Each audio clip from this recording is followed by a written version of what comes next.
আসসালামু আলাইকুম সবাইকে। আজকে আমাদের আলোচ্য বিষয় একাদশ দ্বাদশ শ্রেণীর আইসিটি পঞ্চম অধ্যায়ের গুরুত্বপূর্ণ এমসিকিউ সমাধান পর্বের সপ্তম পর্ব। এই পর্বে আমরা সমাধান করছি 109 থেকে 131 পর্যন্ত গুরুত্বপূর্ণ এমসিকিউ, যেগুলো বিভিন্ন বোর্ড পরীক্ষায় এসেছিল। তাহলে চলো আমরা ক্লাসটি শুরু করি।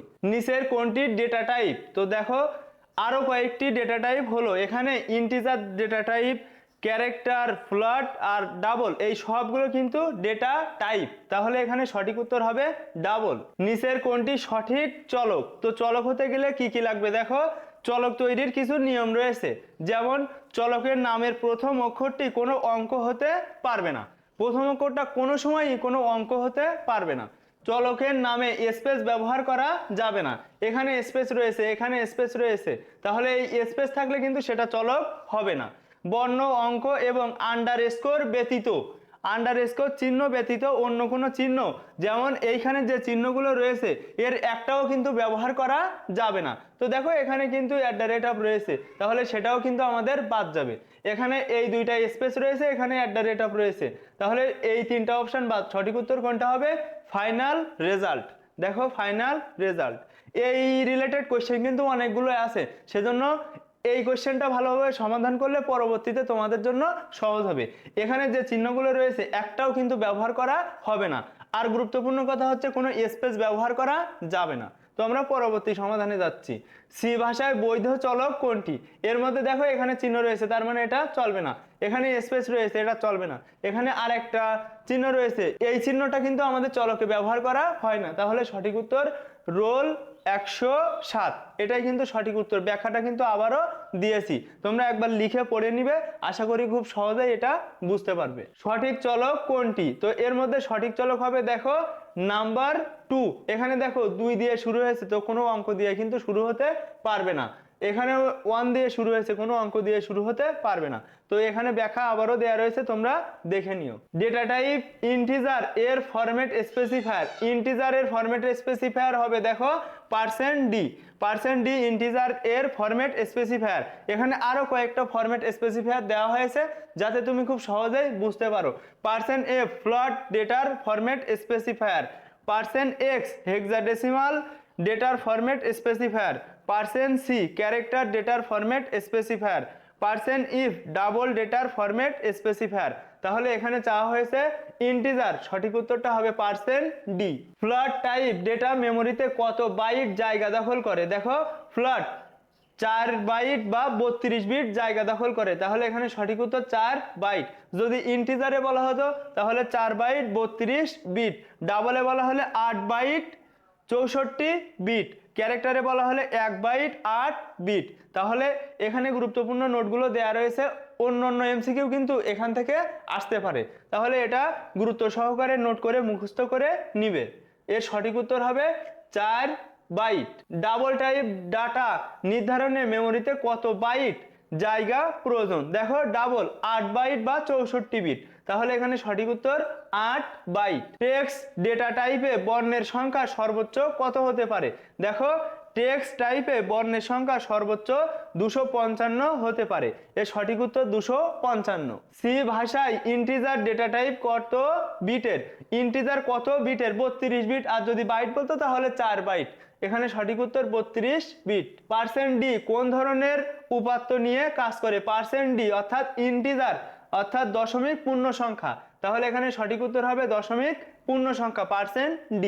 এখানে আরো কয়েকটা উদাহরণ দেওয়া রয়েছে, এগুলো নোট করে মুখস্থ করে নিবে। সি প্রোগ্রামিং ভাষায় লং ইন্টিজার চলক মেমোরিতে কত বাইট জায়গা নাই? দেখো লং ইন্টিজার 4 বাইট বা 32 বিট নাই, এখানে সঠিক উত্তর 4 বাইট। সকল ধনাত্মক ও ঋণাত্মক পূর্ণ সংখ্যাকে কি বলা হয়? সমস্ত ধনাত্মক ও ঋণাত্মক পূর্ণ সংখ্যাকেই ইন্টিজার বলে। ইন্টিজার শব্দের অর্থ পূর্ণ সংখ্যা, এই শব্দের প্রথম 3টি অক্ষর দিয়ে সি ল্যাঙ্গুয়েজে INT ডেটা টাইপের নামকরণ করা হয়েছে, তাহলে সঠিক উত্তর হবে ইন্টিজার। সাইন নাম্বার ডেটার রেঞ্জ কত? দেখো এটা কিন্তু তোমরা মুখস্থ করে নিবে, -128 থেকে 127 পর্যন্ত। সি ভাষায় ফ্লোট ডেটা টাইপ কত বিটের? বাইট বা 32 বিট, এখানে সঠিক উত্তর 32 বিট। একটি রিলেশনাল অপারেটর হচ্ছে, দেখো এখানে ব্যাখ্যাটা সি ভাষায় 6 ধরনের রিলেশনাল অপারেটর রয়েছে। এখানে কিন্তু রিলেশনাল অপারেটর হবে। তো দেখো সেইগুলো কি কি, less than, greater than, less than or equal to, greater than or equal to, equal, আর হচ্ছে দেখো নট ইকুয়াল। তো এই 6 ধরনের রিলেশনাল অপারেটর রয়েছে। তাহলে এর মধ্যে রিলেশনাল অপারেটর কোনটা, ডাবল সমান সমান বা ইকুয়াল। তাহলে এটা কিন্তু নোট ডাউন করে মুখস্থ করে নিবে। সি ভাষায় রিলেশনাল অপারেটর রয়েছে 6টি। তাহলে সঠিক উত্তর বি নাম্বারটা। ফ্লোটিং ডেটার ফরম্যাট স্পেসিফায়ার কোনটি? ফ্লোটিং ডেটার ফরম্যাট স্পেসিফায়ার হচ্ছে %f। ফ্লোট ডেটার format specifier %f। Double data টাইপের জন্য ফরম্যাট স্পেসিফায়ার কোনটি? দেখো ইফ, %if। চলকের নাম হিসাবে নিচের কোনটি সঠিক? এর ব্যাখ্যাটা কিন্তু অনেকবার করা হয়েছে। এর সঠিক উত্তর f_name, এটাই কিন্তু সঠিক উত্তর। সি ভাষায় /n দ্বারা বোঝায় নতুন লাইন, /t দ্বারা ট্যাব বোঝায় অর্থাৎ ফাঁকা করে বসে, /r দ্বারা বোঝায় হচ্ছে শুরুতে প্রদর্শন কে বলা হয়। তো এগুলোকে কি বলা হয় দেখে নাও ব্যাখ্যাটা। এসকেপ সিকোয়েন্স বলতে আউটপুটের উপর বিভিন্ন অপারেশন প্রয়োগ করতে ব্যবহার করা হয়, যেমন দেখো /n, /t, /r ইত্যাদি। তাহলে এগুলোকে বলা হয় এসকেপ সিকোয়েন্স। %f কাজ হচ্ছে, তো দেখো %f কিন্তু ফ্লোটের কাজ করে, রিয়েলের কাজ করে, এখানে ইন্টিজার মানে %d। তাহলে দেখো ব্যাখ্যাটা, সি ভাষায় দশমিক সংখ্যা বা প্রকৃত সংখ্যার ক্ষেত্রে ফ্লোটিং পয়েন্ট ভেরিয়েবল ব্যবহার করা হয়।